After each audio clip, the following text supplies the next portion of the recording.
Sebab tu tuan-tuan muslimin yang dirahmati Allah, orang yang mana dia nak memperoleh ilmu. Sebab tu Nabi SAW, riwayat ulama, kan, ulama mengatakan, kan, talabul ilmi minal mahdi ila lahdi, kan, tuntut ilmu ni daripada buayan sehingga ke liang lahat. Nak menunjukkan tuan-tuan ilmu ni luas, dan kita kena sentiasa mengasai kederhagaan kepada ilmu, yang mana setiap masa ni tuan-tuan muslimin yang dirahmati Allah akan ada perkara-perkara baru yang mana kita tidak ketahui sebelum ni. Perkara baru ni bukan baru berlaku, kan? Kita punya kelemahan tu rasa macam baru, tapi hakikatnya tuan-tuan perkara ni sudah lama diperbahaskan oleh ulama-ulama, cuma kita baru nak tahu. Tapi kalau kita rasa kita dah tahu, kita rasa kita sombong, kita rasa kita lebih berpengetahuan, maka tuan-tuan puan-puan yang dirahmati Allah SWT, Allah Taala akan tutupkan pintu ilmu itu. Kita tak akan peroleh ilmu. Dan akhirnya apa berlaku, akan jadi kesesatan dan sebagainya. Moga Allah Taala berhadi kita. Assalamualaikum warahmatullahi wabarakatuh. Alhamdulillah. Alhamdulillah nahmaduhu wa nasta'inuhu wa nastaghfiruh wa nu'minu bihi wa natawakkalu alayhi wa na'udzu billahi min syururi anfusina wa min sayyiati a'malina. May yahdihillahu fala mudilla lahu wa may yudlil fala hadiya lahu. Asyhadu an la ilaha illallah wahdahu la syarika lahu wa asyhadu anna Muhammadan 'abduhu wa rasuluh. Allahumma salli wa sallim wa barik ala sayyidina Muhammad wa ala alihi wa sahbihi wa baraka wa sallam. Rabbi syrah li sadri wa yassir li amri wa hlul 'uqdatam min lisani yafqahu qawli. Rabbi yassir wa la tu'assir wa tammim bil khair wa bika nasta'in. Ya Fattah, ya Fattah, ya Fattah, amma ba'd. Alhamdulillah tuan-tuan, puan-puan muslimin muslimat yang dirahmati Allah. Pertama sekali dan selamanya, mari kita ucapkan syukur kita kepada Allah, kerana Allah Subhanahu wa taala masih lagi kekalkan kita di atas nikmat dan rahmat-Nya. Allah Subhanahu wa taala masih lagi berikan kita taufik dan hidayat, dapat lagi kita terus beriman, beramal, menunaikan perintah-perintahnya, mengikut sunnah jalan petunjuk yang telah ditunjukkan oleh baginda Nabi SAW. Moga-moga dengan kita terus menerus menjalankan perintah Allah, mentaati segala suruhan Dia, menjauhi larangan Dia, mencontohi kehidupan baginda Nabi SAW, maka Allah Subhanahu wa taala tambahkan lagi nikmat-nikmat-Nya kepada kita. Allah Subhanahu wa taala permudahkan urusan kita. Allah Subhanahu wa taala angkat kesusahan kita, lebih-lebih lagi dalam kita berhadapan dengan pelbagai cabaran yang ada pada masa kini. Tuan-tuan, puan-puan muslimin muslimat yang dirahmati Allah, insya-Allah malam ni sepatutnya Ustaz Saiful kuliah, mungkin beliau tak dapat hadir kerana ada beberapa urusan. Jadi saya akan sambung kitab biasa saya baca pada tuan-tuan, kitab Minhajul Abidin, Jalan Para Abid, nasihat daripada Imam Al-Ghazali rahimahullah ta'ala, sambungan tentang aqabah penghalang, peringkat penghalang. Ada beberapa peringkat satu orang apabila dia mula beribadat kepada Allah Subhanahu wa taala. Satu orang bila dia timbul kesedaran dalam hati dia untuk beribadat kepada Allah Subhanahu wa taala, maka peringkat yang pertama ilmu. Kerana ilmu, satu orang dia dapat kesedaran untuk mendekatkan diri dia kepada Allah Subhanahu wa taala. Kerana ilmu. Maka bila dia berilmu, tuan-tuan puan-puan yang dirahmati Allah Subhanahu wa taala, maka akan timbul kesedaran kepada dia untuk bertaubat. Bila dia rasa Allah Taala berikan pengetahuan kepadanya, tuan-tuan muslimin yang dirahmati Allah, maka satu orang tu dia akan mula untuk bertaubat. Taubat ni tuan-tuan muslimin yang dirahmati Allah, kenapa dia rasa untuk bertaubat? Kerana bila dia menyedari, bila dia dapat ilmu yang sewajarnya, ilmu yang sepatutnya, maka dia akan sedar yang bahawasanya banyak perkara yang mana dia telah terlepas pandang. Hari ini tuan-tuan muslimin yang dirahmati Allah, kita banyak melakukan perkara. Dalam kita melakukan perkara tersebut sebenarnya kita sedang melakukan kezaliman. Kerana itu tuan-tuan, ilmu penting. Ilmu yang dimaksudkan di sini bukanlah ilmu keduniaan, bukan. Ilmu yang di sini yang dimaksudkan ialah ilmu yang sumbernya daripada Al-Quran dan Al-Hadis. Sumbernya daripada kalam ulama, apa yang dikatakan oleh ulama. Maka bila satu orang tu dia mendalami ilmu, tuan-tuan muslimin yang dirahmati Allah, maka dia akan menyedari yang mana banyak perkara yang mana dia telah melakukan perkara-perkara tersebut, tuan-tuan muslimin yang dirahmati Allah, menyalahi daripada yang sepatutnya. Ini kepentingan ilmu. Namun tuan-tuan yang dirahmati Allah Subhanahu Wa Taala, tentang bila kita ceritakan tentang ilmu ni tuan-tuan, kan, kalau kita buka lah kitab-kitab ulama, kitab-kitab hadis, ulama-ulama ni selain daripada menerangkan tentang bab keimanan, pentingnya keimanan, ulama juga menekankan pentingnya keilmuan, ilmu. Dan seperti mana saya kata tadi, tuan-tuan yang dirahmati Allah, ilmu yang dimaksudkan bukanlah ilmu keduniaan, ilmu yang sumbernya dunia, kedoktoran, kan, engineer, kepakaran-kepakaran di dunia. Ilmu ni, dunia ni tuan-tuan, dia tak panggil ilmu sebenarnya, dia panggil fan. Cuma kita dalam bahasa Melayu panggil dia ilmu lah. Bukan kita nak menafikan dia tak perlu dipelajari. Ada keperluan untuk kita pelajari.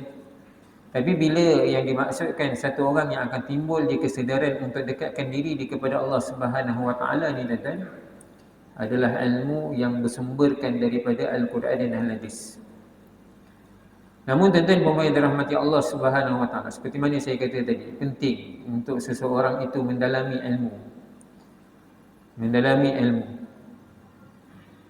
Untuk satu orang tu memperolehi ilmu ni tuan-tuan yang dirahmati Allah Subhanahu Wa Taala, maka dia kena bukakan hati dia, ketepikan keegoan dia, ketepikan kesombongan dia.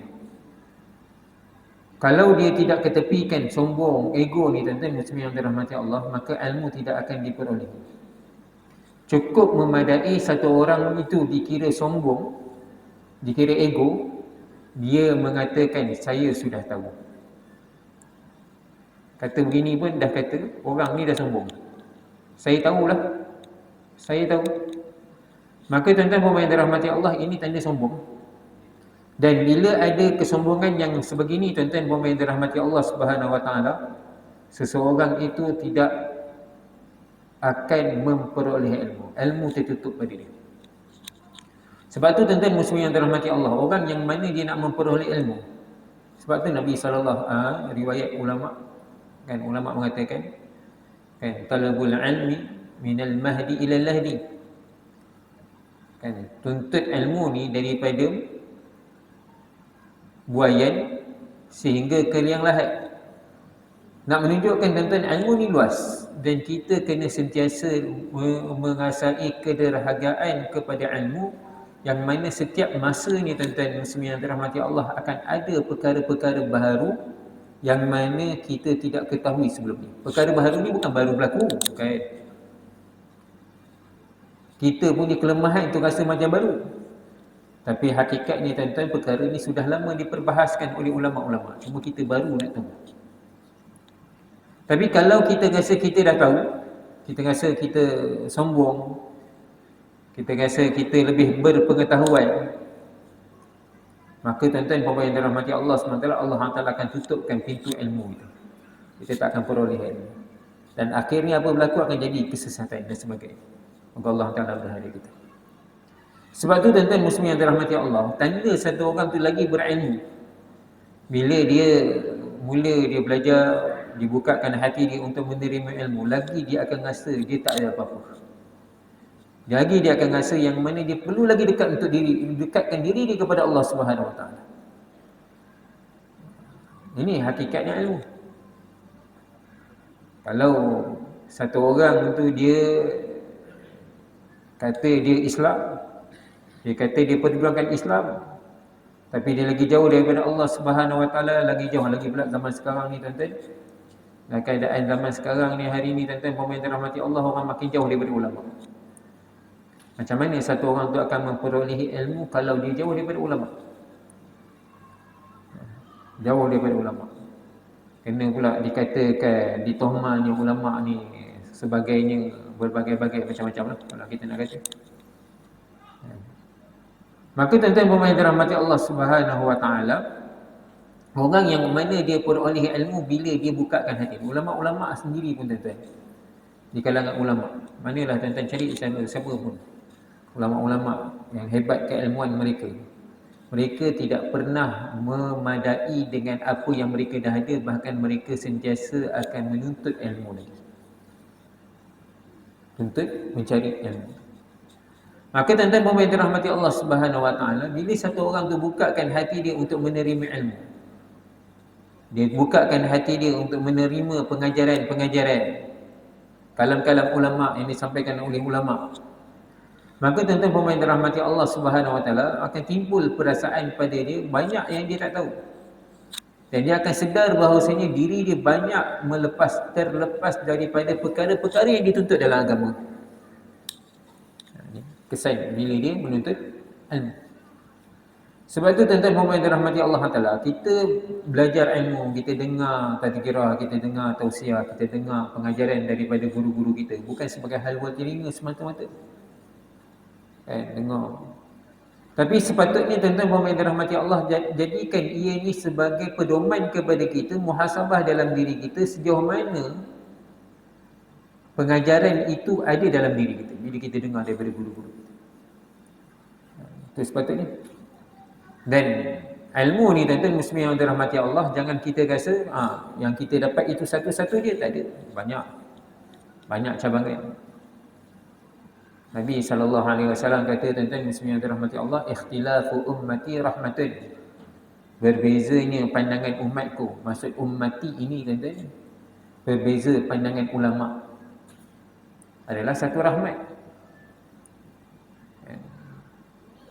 Maka dengan hati yang bersih, dengan hati yang tulus, kita lihat perbezaan ni bagaimana. Jangan kita jumutkan diri kita, bekukan, kita sempitkan diri kita tuan-tuan dengan satu pandangan semata-mata, maka kita menganggap bahawasanya kita sahaja betul, orang lain salah. Ini pun akan menyebabkan kita ni termahrum ataupun kita tersekat daripada memperoleh ilmu. Moga Allah Ta'ala pelihara kita. Maka tuan-tuan pemirsa dirahmati Allah, apabila Allah Ta'ala bukakan satu orang tu dengan ilmu, bukakan diri dia, cahaya keilmuan ni datang masuk dalam diri dia, tuan-tuan pemirsa dirahmati Allah, maka akan timbullah perasaan pada diri dia banyak kealpaan, kelompongan, kelonggaran, terlepas pandang dalam diri dia. Maka bermulalah dia untuk bertaubat. Rupa-rupanya banyak salah silap dia, banyak kekurangan dia. Hakikatnya tuan-tuan pemirsa rahmati Allah Subhanahu Wa Taala, kita ni banyak melakukan salah, banyak melakukan dosa, banyak melakukan kesilapan. Kullu bani Adam khata'un. Setiap daripada anak-anak Adam ini tuan-tuan pemirsa rahmati Allah adalah bersalah. Khata'un, banyak melakukan kesalahan. Banyak melakukan kesalahan. Wa khairu khata'in at-tawwabun. Dan orang yang paling baik, siapa yang orang paling baik di kalangan orang melakukan kesalahan, ialah mereka yang bertaubat. Kita jangan faham pula, asal melakukan salah taubat, melakukan salah taubat, melakukan salah taubat macam ni, Allah Ta'ala tak terima taubat kita. Jangan kita sempitkan begitu, tidak. Setiap orang yang melakukan kesalahan ni tuan-tuan pemirsa rahmati Allah Ta'ala, kita sendiri pun tak terlepas daripada kesalahan. Dan orang yang melakukan kesalahan, kita jangan sempitkan dia, kamu ni buat salah saja, tak ada ruang taubat pada kamu. Itu bukan cara dia. Taubatlah selagi mana Allah Ta'ala bukakan hati untuk taubat. Jangan tutupkan, jangan sempitkan taubat Allah Subhanahu Wa Ta'ala. Allah Ta'ala nak terima taubat. Allah Ta'ala terima taubat. Allah Subhanahu Wa Ta'ala yang membuka hati seseorang itu untuk bertaubat. Bukan kita yang menentukan Allah Ta'ala terima taubat seseorang itu atau tidak. Dalam Al-Quran Allah Taala kata laisa laka minal amri syai'un aw yatuba 'alaihim aw yu'adzibuhum fa innahum zalimun, surah Ali Imran.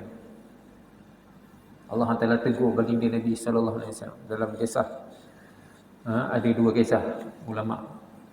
Ayat ini sababun nuzul dia, ulama ikhtilaf di antara dua kisah. Satunya tuan-tuan muslimin yang dirahmati Allah, kisah dia kerana perang Uhud. Nabi sallallahu alaihi wasallam Nabi sallallahu alaihi wasallam telah cedera, patah gigi baginda Nabi sallallahu alaihi wasallam, gigi seri, gigi depan. Antara gigi depan tu dengan gigi taring patah separuh, ngilu. Patah. Dan Nabi sallallahu alaihi wasallam cedera, mengikutkan riwayat tuan-tuan ada dua orang yang menyebabkan kecederaan baginda Nabi sallallahu alaihi wasallam. Maka oleh kerana itu tuan-tuan, mengikut riwayat Nabi sallallahu alaihi wasallam telah mendoakan laknat untuk mereka. Dalam riwayat Nabi sallallahu alaihi wasallam kata, bagaimana satu kaum nak berjaya kan, sedangkan mereka mencederakan nabi mereka, kaum tersebut. Nabi SAW mendoakan laknat dengan melakukan kunut nazilah. Ini sabit daripada mana riwayat dia kan? Salah satu sabit kunut nazilah ni kerana Nabi SAW telah dicederakan. Satu. Ataupun riwayat yang kedua, ulama mengatakan, ikhtilaf ulama, kisah Bi'rul Ma'unah.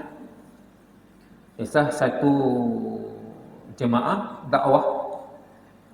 Jemaah saya kata jemaah dakwah sebab apa? Mereka ni Nabi SAW hantarkan untuk berperang.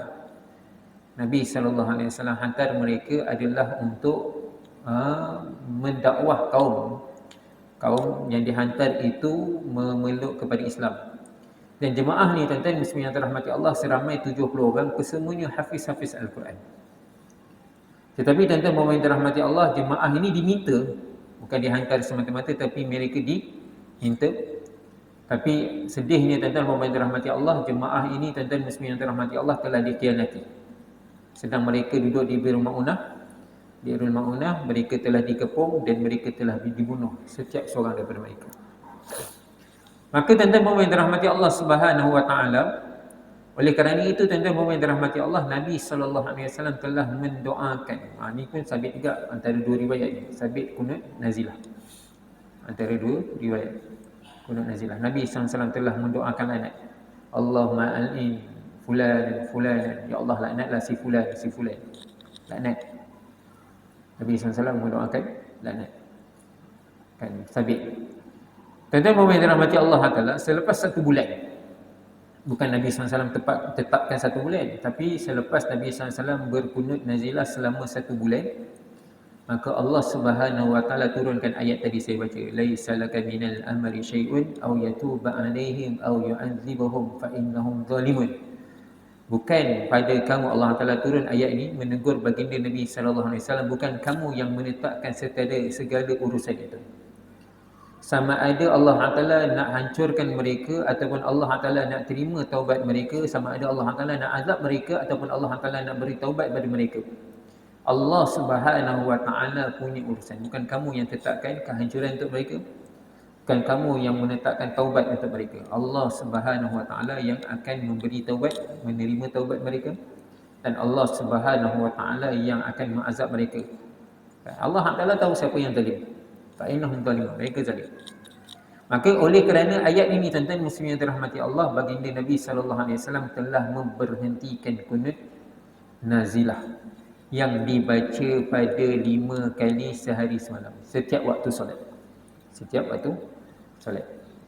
Kalau kita nak bincangkan tentang kunut nazilah ni tuan-tuan muslimin yang dirahmati Allah, kan, ulama-ulama sikitlah saya nak cerita sikit tentang ilmiah kan, tentang kunut nazilah ni tuan-tuan, sebab baru ni pun kan, bila mufti kita keluarkan pandangan, keluarkan memo supaya memberhentikan menangguhkan sementara kunut nazilah ni tuan-tuan, ramai juga yang tidak bersetuju.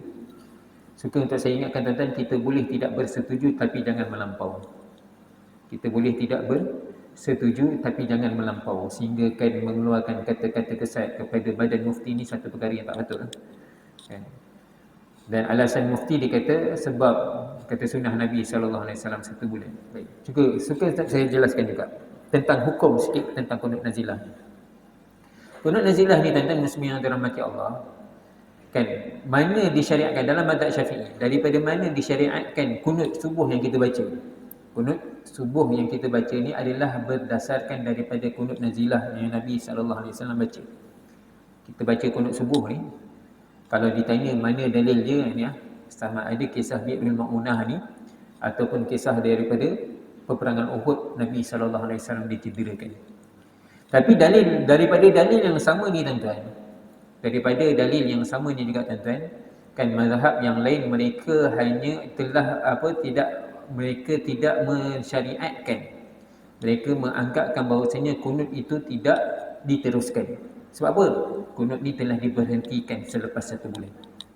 1 bulan telah berhenti, maka dia tak terus baca. Tapi dalam mazhab Syafi'i terus juga dibaca. Alasannya apa? Alasannya tuan-tuan muslimin yang dirahmati Allah, yang Imam Syafi'i jawab, yang diberhentikan itu adalah doa laknat. Doa untuk melaknati kaum tersebut yang diberhentikan. Manakala doa untuk hidayat masih lagi diteruskan. Sebab tu dalam mazhab Syafi'i sampai hari ini kita baca kunut. Sunat kita baca kunut. Itu sebabnya tuan-tuan suka untuk saya, mungkin memo daripada mufti ni kita tak jelas, dia hanya tulis 1 bulan kerana mengikuti sunnah Nabi SAW. Mungkin pada pandangan mufti tu tuan-tuan, bukan nak suruh kita tidak mengindahkan orang Palestin, tetapi tuan-tuan pemain dirahmati Allah, mungkin yang maksudkannya tuan-tuan muslimin yang dirahmati Allah, cukup untuk berhentikan doa laknat tetapi doakan hidayah, tambahkan hidayah, kan doakan untuk orang-orang Palestin dapat hidayah, doakan juga kesejahteraan, keselamatan untuk Palestin. Itu maksud dia. Dan dalam masa sama tuan-tuan pemain yang dirahmati Allah Subhanahu Wa Taala, kan, bukan kita yang menentukan kehancuran untuk sesuatu kaum. Allah Subhanahu Wa Taala yang akan tentukan kehancuran dia. Kalau Allah Taala nak, Allah Taala akan hancurkan dengan kezaliman mereka. Allah Taala tak akan biarkan orang zalim. Pasti akan dihancurkan, tak akan biarkan. Dan macam mana kita nak doakan? Guru saya bila ditanya orang Zionis ni nak buat macam mana Ustaz? Adakah afdal kita doa laknat ke doa kehancuran ataupun doa hidayat? Guru saya Syekh Bukhari jawab, kan, macam mana nak doa? Ya Allah, kalaulah mereka ni ada hidayat, ya Allah, yang Zionis ni ada hidayat, ya Allah, Kau nak beri mereka taufik, ya Allah, berikanlah mereka hidayat, dan mereka berhenti daripada melakukan kezaliman. Dan ya Allah, kalau mereka ni tidak ada hidayat, ya Allah, Kau tak ada tentukan hidayat untuk mereka, mereka ni memang akan mati dalam keadaan kekufuran, maka ya Allah, Kau hancurkanlah mereka dan supaya kami dapat berehat daripada kezaliman mereka. Ini cara. Dan juga tuan-tuan muslimin yang dirahmati Allah, doa sunnah dia, Allahumma inna naj'aluka fi nuhurihim wa na'udzubika min syururihim. Ini doa sunnah Nabi SAW. Allahumma inna naj'aluka, bila berdepan dengan musuh. Apa maksud dia? Ya Allah, kami meletakkan Engkau pada tengkuk-tengkuk mereka. Kami serahkan Engkau pada tengkuk-tengkuk mereka. Wa na'udzubika min syururihim, dan kami berlindung dengan Engkau daripada keburukan, kejahatan mereka. Ini doa ni lebih umum lagi. Jadi tuan-tuan yang dirahmati Allah, ni sikitlah tentang kunut nazilah. Apa yang saya nak cerita di sini? Orang nak bertaubat, Allah Subhanahu Wa Taala yang tentukan sama ada Allah Taala nak terima taubat mereka atau tidak. Sedangkan orang kafir pun tuan-tuan yang dirahmati Allah Taala, bukan hak kita nak menentukan dia ni ahli neraka. Kafir yang masih hidup, orang kafir yang masih hidup. Kalau yang dah mati dengan kekufuran dia tu, jelaslah mereka mati dalam keadaan kekufuran tu. Tapi untuk orang kafir yang masih hidup ni tuan-tuan pemain dirahmati Allah, bukan hak kita untuk menentukan mereka ni ahli neraka. Kemungkinan Allah Taala akan beri mereka ni taufik untuk kembali kepada Allah Subhanahu Wa Taala, kita tak tahu. Kalau kepada orang kafir pun kita kena bersangka baik sebegini tuan-tuan, lagi-lagilah orang Islam yang mana mungkin kita kata dia ni melakukan banyak kezaliman. Kemungkinan Allah Subhanahu Wa Taala akan bukakan hati dia, taufik kepada diri dia untuk bertaubat. Saya pernah cerita sebelum ni tuan-tuan pemain dirahmati Allah Taala. zaman diriwayatkan satu kisah Nabi sallallahu alaihi wasallam meriwayatkan satu hadis tentang dua orang adik-beradik. Yang si abang duduk di atas, yang adik duduk di bawah, rumah dua tingkat. Abang duduk atas, adik duduk bawah. Yang si adik ni banyak melakukan maksiat. Abang ni ahli ibadat. Dan abang ni setiap kali keluar masuk rumah mesti akan lihat adik dia ni melakukan maksiat, tak habis melakukan maksiat, tak berhenti-henti melakukan maksiat. Kan setiap kali abang dia keluar masuk rumah tu, setiap kali itulah abang dia akan nasihatkan adik, kamu ni berhentilah daripada melakukan maksiat, daripada kamu melakukan kemungkaran. Kan sentiasa mengingatkan. Sampai satu masa tengok adik ni macam tak ngerti-ngerti nak bertaubat. Tengok adik dia ni tak ngerti-ngerti nak bertaubat. Maka keluar daripada mulut si abang ni, tuan-tuan muslimin yang dirahmati Allah, abang ni kata, kamu ni layak di neraka je. Kan? Kamu ni layak di neraka. Ini hadis ni ada riwayat dalam kitab Mishkat. Maka tuan-tuan muslimin yang dirahmati Allah, Nabi SAW kata, yang si abang masuk neraka, yang si adik masuk syurga. Abang masuk neraka, yang adik pula masuk syurga. Maka ulama jawab, kenapa si abang ni, ulama takwil ni, kenapa si abang masuk neraka, yang si adik masuk syurga? Yang abang kerana dia telah melakukan kerja Allah Subhanahu Wa Taala. Dia yang menetapkan pula kan ahli neraka ataupun syurga, ataupun dia telah menyempatkan seseorang itu, dia telah memutuskan harapan seseorang yang mana tidak disukai oleh Allah Subhanahu Wa Taala. Manakala si adik ni dimasukkan syurga, kerana apa? Kerana dia ada harapan, dia ada keinginan sentiasa dalam diri dia nak bertaubat. Sebab diri dia yang nak bertaubat tu, tuan-tuan puan dirahmati Allah, maka Allah Subhanahu Wa Taala ampunkan dosa-dosa dia, tuan-tuan puan yang dirahmati Allah, dan masukkan dia ke dalam syurga. Sebab tu tuan-tuan puan yang dirahmati Allah Subhanahu Wa Taala, jangan kita la taqnatu min rahmatillah. Jangan kita putus asa daripada rahmat Allah. Sama ada diri kita sendiri, kan, ataupun daripada ahli keluarga kita yang mungkin dia ni tersasar jauh. Kan, kadang-kadang kita memang marah. Kan, siapa tak marah tengok orang ni asyik buat melakukan kemungkaran ni, tak ngerti-ngerti nak bertaubat, tak ngerti-ngerti nak kembali kepada Allah Subhanahu Wa Taala dia ni. Kan. Tapi tuan-tuan pemain dirahmati Allah, dia ni masih lagi hamba Allah adalah yang mana tuan-tuan pemain dirahmati Allah, Allah Subhanahu Wa Taala boleh lagi bukakan hati dia untuk kembali kepada Allah Subhanahu Wa Taala.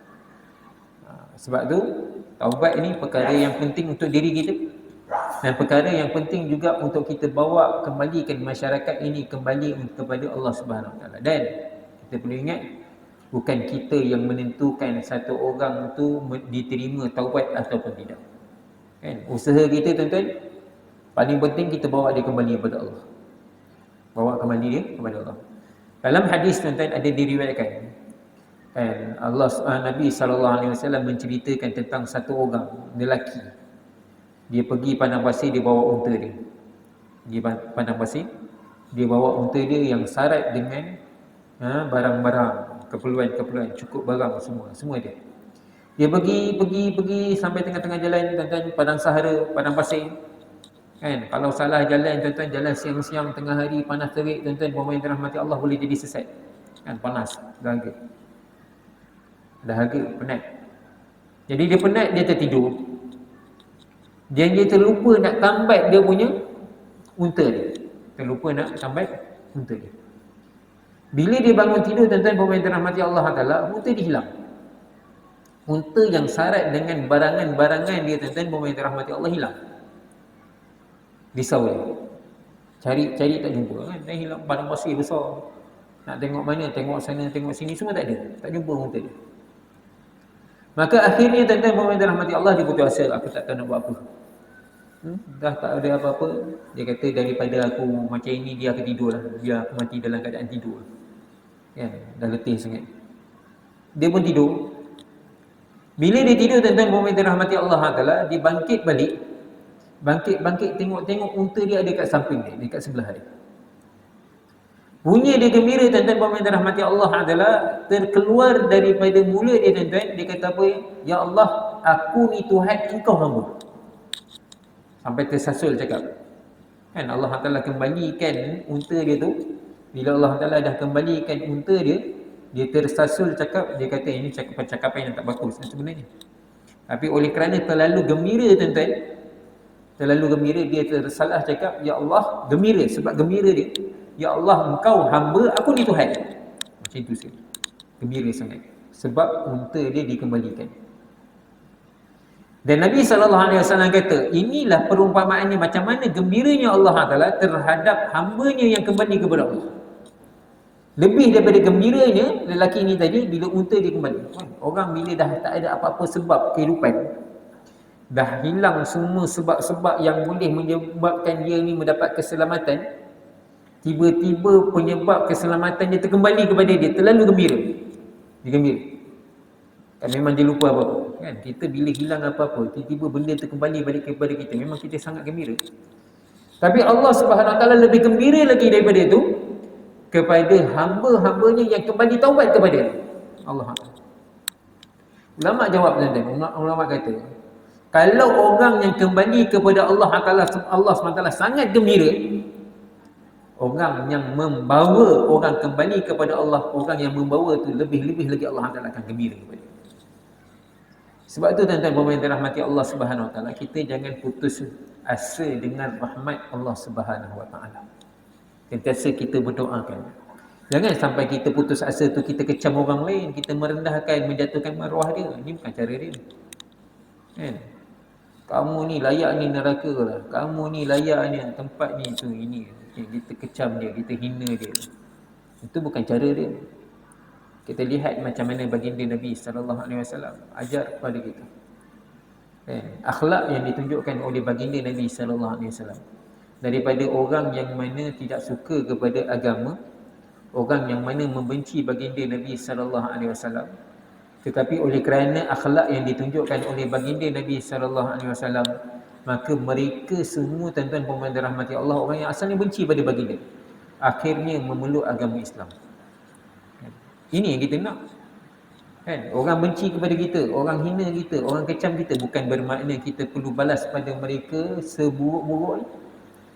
Kan? Kita kena balas pada mereka setimpalnya sebagainya. Tapi tuan-tuan puan-puan yang dirahmati Allah, macam pepatah Melayu kita kata, orang baling batu kita balas dengan bunga. Ini bukan perkara-perkara yang biasa, tetapi itulah hikmahnya dalam kita nak mengajak orang kepada kebaikan. Ini taubat. Jadi tuan-tuan puan-puan dirahmati Allah, bila satu orang tu mula bertaubat kepada Allah Subhanahu Wa Taala, kita kena buka jalan orang untuk taubat. Maka akan timbullah penghalang-penghalang. Akan timbul penghalang, peringkat penghalang. Maka akan datanglah penghalang dunia, akan ada sahaja dunia-dunia yang menghalang dia. Kan? Macam-macam. Kan, keperluan-keperluan dunia akan mengganggu satu orang tu daripada mendekatkan diri dia kepada Allah Subhanahu Wa Taala. Selepas tu akan ada penghalang manusia-manusia yang talih, manusia-manusia yang jahat. Kan, orang ni bila nak kembali kepada Allah Taala, antara perkara yang menghalang satu orang tu untuk terus kembali kepada Allah ni tuan-tuan adalah orang-orang yang mana bersikap buruk ni. Kan, bersikap negatif. Ini penghalang. Dan perkara ni biasa berlaku. Kan, kita bila nak menjalankan perkara yang hak ni tuan-tuan, bila kita nak menjalankan ibadat tuan-tuan, nanti kan akan dengarlah suara-suara sumbang. Belagak alim, belagak soleh, acah-acah alim, acah-acah soleh, acah-acah orang beramal, macam-macam. Ini suara-suara sumbang. Kan, dia ni macamlah baik sangat, tahulah siapa dia. Kadang-kadang tak ganggu pun orang ni, akan mula suara-suara sumbang itu. Bila kita ceritakan kebenaran tuan-tuan, akan mula ada orang yang mana menidakkan, ini tak betul, ini tak betul, itu tak betul, macam-macam. Dan ini memang dugaannya, penghalang bila kita duduk dengan masyarakat. Dan juga yang akan jadi menghalang kepada kita ni juga tuan-tuan puan-puan yang dirahmati Allah Subhanahu Wa Taala ialah syaitan dan nafsu kita. Itu memang penghalang utama kita. Syaitan dia tak akan pernah dia tidak akan pernah berpuas hati dengan apa yang kita ada. Dia akan sentiasa cuba bagaimana kita ni tinggalkan perintah Allah, tinggalkan sunnah Nabi sallallahu alaihi wasallam. Nafsu pun akan buatkan kita ni tuan-tuan puan-puan dirahmati Allah Subhanahu Wa Taala lemah untuk beribadat. Ini memang musuh utama kita. Maka tuan-tuan dan puan dirahmati Allah, kita masih lagi membincangkan tentang penghalang ni, penghalang kedua. Ini manusia-manusia yang jahat. Maka timbul kenyataan-kenyataan, maksudkan zuhud. Ada orang yang mana mengatakan bila kata zuhud, maka dia kena jauh daripada manusia orang ramai. Dengan alasan takut mengganggu dia daripada mendekatkan diri dia kepada Allah Subhanahu Wa Taala. Kefahaman ni tuan-tuan dan puan dirahmati Allah Taala bukanlah tidak benar tapi kurang tepat. Kefahaman ni tuan-tuan bukan tidak benar tapi kurang tepat. Satu orang yang akan dapat kemuliaan apabila dia berdepan dengan ujian. Seseorang dia akan dapat kemuliaan apabila dia berdepan dengan ujian. Bagaimana satu orang itu dapat kemuliaan, dapat kedudukan tetapi dia tak berdepan dengan ujian? Kan? Dia ni adalah yang terbaik. Macam mana kita nak kata dia terbaik? Sebab ada bandingan dia. Ada orang, ada dia berhadapan dengan ujian-ujiannya, kan, dia punya halangan-halangannya, barulah dikira dia terbaik. Orang ni nombor satu, dia ni adalah nombor satu. Nombor satu, mesti ada yang nombor dua, nombor tiga dan sebaliknya. Dia adalah terbaik, mesti ada sebaliknya. Maka tuan-tuan dan puan dirahmati Allah, ulama kata satu orang itu akan dapat kebaikan, dapat kemuliaan apabila dia berdepan dengan dugaan. Kemuliaan yang sebenar bukan dia menghindarkan diri daripada dugaan, bukan menghindarkan diri daripada ujian. Tapi kemuliaan yang sebenar apabila dia berdepan dengan ujian, berdepan dengan masalah. Nak selesai masalah, orang nak selesaikan masalah, tapi dia lari daripada masalah, masalah tak akan selesai. Nak selesaikan masalah, tuan-tuan dan puan yang dirahmati Allah, dia kena berdepan dengan masalah, baru masalah akan selesai. Maka tuan-tuan dan puan yang dirahmati Allah, bila kita nak dapatkan kemuliaan, bagaimana satu orang itu dikira bersabar, satu orang mukmin yang terbaik, satu orang mukmin, kan Nabi SAW kata, al-mu'minu man aminan nas min yadihi. Nabi SAW kata, orang mukmin yang sebenar ialah orang manusia yang lain berasa aman daripada dia. Harta darah manusia yang lain rasa aman daripada diri dia. Al-muslimu man salimal muslimuna min lisanihi wa yadihi. Orang Islam yang sebenar ialah orang Islam lain terselamat daripada keburukan tangan ni dan lidah dia. Bagaimana dia dapat selamat, nak dapat Islam, orang Islam yang sebenar? Dia kena duduk dengan masyarakat, baru dia akan dapat keislaman yang sebenar. Maka tuan-tuan dan puan dirahmati Allah, bukan kemuliaan kita mengasingkan diri daripada orang ramai, tidak. Tapi kemuliaan kita apabila kita duduk dengan masyarakat, kita dapat memelihara diri kita bukan setakat itu sahaja, bahkan kita bawa masyarakat kepada perintah Allah, sunnah Nabi SAW. Ini baru kemuliaan. Ini baru ketinggian. Satu orang dia nak, tu saya kata tadi, pandangan tadi mengasingkan diri daripada masyarakat ni tuan-tuan, pandangan ini betul tapi kurang tepat. Bukanlah kata salah, tapi tidak tepat. Kan? Kerana apa tuan-tuan? Zaman sekarang ni kita masih lagi ada ruang untuk mengembalikan masyarakat kita kepada perintah Allah, sunnah Nabi SAW. Masih ada ruang. Walaupun kita nampak mungkin ramai orang melakukan kemungkaran, mungkin ramai orang susah nak dengar cakap, mungkin kita kata ramai orang menghina, mencemuh ulama-ulama, tapi masih lagi ada ruang untuk kita bawa mereka kembali kepada Allah. Kadang-kadang tuan-tuan, orang yang suka mencemuh ni, orang yang suka menghina ulama ni, merendah-rendahkan ulama, merendahkan ilmu ni tuan-tuan, salah satunya kerana apa? Kejahilan, kebiasaannya lah jahil. Dan jahil ni tuan-tuan yang dirahmati Allah Taala ada dua jenis. Satu jahil murakkab, satu jahil basit. Yang jahil yang mudah untuk kita perbaiki ni tuan-tuan, jahil basit. Jahil memang tak tahu apa. Orang kata bodoh kosong, bodoh alang, tak tahu apa. Orang yang macam ini tuan-tuan boleh diperbaiki lagi. Dan Masya Allah tuan-tuan, saya jumpa ramai orang yang macam ini tuan-tuan, bila mereka ni terbuka hati, kan, mereka ni nak kembali kepada perintah Allah, sunnah Nabi SAW, berbondong-bondong, rasa nak sangat. Cuma mereka ni perlu dipimpin. Ramai tuan-tuan, ramai sangat orang di sekeliling kita hari ni. Mereka nak sangat kembali kepada Allah, nak sangat kembali kepada sunnah Nabi sallallahu alaihi wasallam. Kembali kepada perintah Allah, kepada cara hidup yang ditunjukkan oleh baginda Nabi sallallahu alaihi wasallam. Ramai sangat. Cuma tuan-tuan dan dirahmati Allah, mereka ni perlu dibimbing. Ya, sama juga saya kata ni tuan-tuan begini. Kadang-kadang mereka nak dibimbing dan ada kelemahan-kelemahan mereka, adalah sikit kekurangan. Ialah orang sebelum ni tak tahu apa. Kadang-kadang mungkin ada melakukan kesilapan, kekurangan. Jangan pula kita tengok, kita lihat kesilapan, kekurangan mereka, maka kita judge mereka, kita hukum mereka. Dan buatkan mereka ni lagi jauh daripada Allah. Ni silap. Sepatutnya kita kena bawa mereka, kan, bimbing mereka terus untuk kembali kepada Allah Subhanahu Wa Taala. Di sekeliling kita ada. Mungkin kita tak sedar, mungkin kita tak tahu. Mereka sebelum ni tak pernah nampak apa, tiba-tiba datang. Mereka ni kadang-kadang baru terbuka hati. Kena jaga. Satu jahil basit. Satu lagi jahil murakkab. Jahil murakkab ni tentang bahaya. Jahil murakkab ni bahaya. Dia ni orang dia punya jahil murakkab ni, ataupun dipanggil jahil tuki, jahil dua kali. Kan, dia tak tahu yang dia tu tak tahu. Jahil tuki ni orang yang bodoh, orang yang mana dia rasa dia tahu, sedangkan dia tak tahu. Dia rasa dia tahu, sedangkan dia tak tahu. Dan ini paling bahaya sekali. Ini biasanya orang sombong. Orang yang sombong. Bila kita tanya dia, awak tahu tak lembu tu apa dia? Awak tahu tak lembu tu apa? Tuan-tuan pemain dirahmati Allah, dia rasa dia tahu, dia kata, aku tahu mana lembu. Jangan nak ajar aku tahu mana lembu. Kalau betul awak tahu mana satu lembu, mana lembu tunjuk. Kambing lalu, dia kata, itulah lembu. Ini jahil murakkab. Ini jahil murakkab. Dan jahil macam ini bahaya. Jahil macam ini bahaya.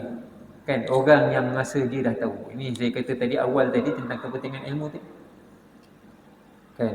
Dan orang yang macam ini memang susah sikit nak bawa dia kembali, tapi bukan bermakna kita kena putus harapan daripada mereka. Kan, kita doa kepada mereka, Allah Ta'ala yang menetapkan hati mereka, Allah Ta'ala yang pegang hati mereka. Kena doa lah supaya Allah Ta'ala lembutkan hati mereka untuk kembali kepada Allah Subhanahu Wa Ta'ala. Jadi tuan-tuan yang dirahmati Allah Subhanahu Wa Ta'ala, kan, kata ulama yang mana kena beruzlah, mengasingkan diri. Ulama-ulama, setengah ulama tuan-tuan, mereka mengambil pendekatan uzlah yang sewajarnya, bukan hanya semata-mata mereka mengasingkan diri. Uzlah yang sewajarnya tuan-tuan, dia uzlah, sebahagian ulama berpandangan bahawasanya uzlah ni dia mengosongkan diri daripada dunia. Dalam masa yang sama dia duduk dengan masyarakat dan dia bawa masyarakat kembali kepada Allah. Ini uzlah. Uzlah ni makna mengasingkan diri. Maksudnya dia mengasingkan diri, dia mengosongkan jiwa dia daripada dunia. Dia keluarkan, tinggalkan dunia daripada diri dia. Dia keluarkan dunia daripada diri dia. Hati dia, diri dia untuk Allah dia semata-mata. Tapi dalam masa yang sama, di samping dia mendekatkan diri dia kepada Allah, dia jumpa masyarakat, bawa orang kepada masyarakat kepada Allah Subhanahu Wa Ta'ala. Bawa manusia kepada Allah Subhanahu Wa Ta'ala. Dan tuan-tuan yang dirahmati Allah Ta'ala, ataupun kita panggil bawa manusia ni kepada Allah Ta'ala, kita panggil amar ma'ruf nahi munkar. Lakukan amar ma'ruf nahi munkar. Amar ma'ruf nahi munkar ni kalau ditanya apakah hukumnya tuan-tuan, hukumnya ulama mengatakan dia adalah fardu, kewajipan, wajib. Bukan satu perkara yang mana siapa nak buat, siapa tak nak buat tinggal, tak. Amar ma'ruf nahi munkar adalah kewajipan, bukan satu galakan. Tapi tuan-tuan yang dirahmati Allah Subhanahu Wa Ta'ala, bukan bermakna bila kewajipan kita boleh nak menghina, mencemuh, menjatuhkan maruah orang lain. Kita kena bawa dengan cara yang hikmah. Cara yang macam mana kita suka orang bawa kita kembali kepada Allah Subhanahu Wa Ta'ala. Bahkan dalam hadis Nabi sallallahu alaihi wasallam, kan, dalam riwayat Imam Tirmizi, kan, Imam Tirmizi bawakan satu riwayat kepentingan amar ma'ruf nahi munkar. Hadis diriwayatkan daripada Sayyidina Huzaifah bin Yaman an Nabi sallallahu alaihi wasallam qala walladhi nafsi biyadihi la ta'muranna bil ma'ruf wa la tanhauna 'anil munkar aw la yushikanna Allahu ay yab'atha 'alaikum iqaban minhu thumma tad'unahu fala yustajabu lakum. Nabi SAW bersabda, kan, hendaklah wajib kepada kamu melakukan amar ma'ruf nahi munkar. Mesti wajib setiap daripada kamu melakukan amar ma'ruf nahi munkar. Ataupun tidak, nanti akan datangnya azab daripada Allah Subhanahu wa taala. Kemudian bila kamu berdoa kepadanya, Allah Subhanahu wa taala tidak akan memperkenankan doa kamu. Hadis riwayat Imam Tirmizi. Daripada hadis ni tuan-tuan, ulama mengatakan maksudnya dua perkara ni, kan, kalau ditinggalkan amar makruf nahi munkar maka azab akan berlaku. Tapi untuk mengelakkan azab, nak selamat daripada azab, maka perlu dilakukan amar makruf nahi munkar. Alasannya kenapa tuan-tuan? Bila amar makruf nahi munkar dilakukan, maka orang mendapat peringatan, dia melakukan kebaikan, dia jauh daripada kemungkaran. Maka bila jauh daripada kemungkaran, maka azab akan terjauh, tidak berlaku. Tapi bila amar ma'ruf nahi munkar ditinggalkan, maka orang akan mula melakukan kemungkaran demi kemungkaran. Bila kemungkaran berluasa, maka azab akan turun. Dan bila azab banyak berlaku tuan-tuan, Allah Subhanahu wa taala tidak akan perkenankan doa. Bila azab berlaku, Allah Taala tak akan perkenankan doa selagi mana munkar itu masih dilakukan. Jadi tuan-tuan yang dirahmati Allah Subhanahu wa taala, oleh kerana itu untuk kita selamat lagi-lagi ni bulan 12, bulan 1 ni tuan-tuan, biasa kita diperingatkan banjir. Dalam khutbah kita pun kita dengar tentang peringatan tentang banjir. Untuk perkara persiapan yang paling utama yang perlu kita lakukan apa ni tuan-tuan? Persiapan yang paling utama kita lakukan adalah kita bawakan umat masyarakat kita kembali balik pada perintah Allah, sunnah Nabi sallallahu alaihi wasallam. Itu paling utama sekali.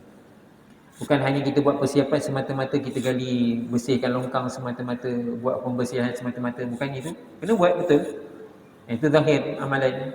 Tapi yang paling penting sekali tuan-tuan ialah bawa masyarakat kita kembali kepada perintah Allah, sunnah Nabi sallallahu alaihi wasallam. Moga Allah Taala berikan kita kekuatan untuk terus kembali kepada Allah, bawa masyarakat kita terus dalam perintah Allah, sunnah Nabi sallallahu alaihi wasallam. Dan di samping itu juga tuan-tuan, kita bawa masyarakat, orang sekeliling kita, orang yang hampir dengan kita, terutamanya tuan-tuan, kembali kepada perintah Allah, sunnah Nabi sallallahu alaihi wasallam. Saya rasa sampai sini tuan-tuan, moga yang baik ini datang daripada Allah, yang lemah kurang kelemahan diri saya minta maaf, minta ampun. Kita tutup majlis dengan tasbih kafarah dan surah Subhanallah bihamdihi, subhanallah bihamdika, asyhadu an la ilaha illa anta, astaghfiruka wa atubu ilaik. Bismillahirrahmanirrahim. Wal 'asr innal insana lafi khusr illa alladhina amanu wa amilus solihat wa tawassaw bil haqq wa tawassaw bis. Assalamualaikum warahmatullahi wabarakatuh.